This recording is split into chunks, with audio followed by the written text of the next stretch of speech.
In a desperate attempt to dispose of her assets, X, a fugitive from justice, called her friend, Y, instructing him to sell her house and lot located at Forbes Park to the first interested buyer for not less than PHP 250 million. Y offered the property for sale to his boss, Z.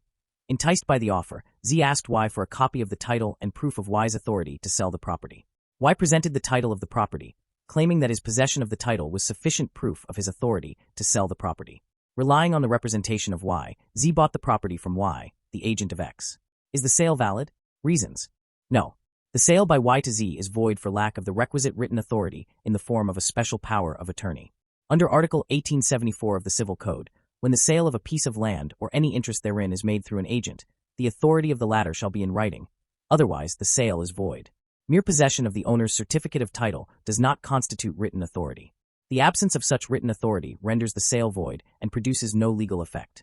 Jurisprudence is consistent that a purported agent who sells land without written authority has no valid power to transmit ownership, so the sale cannot bind the principal.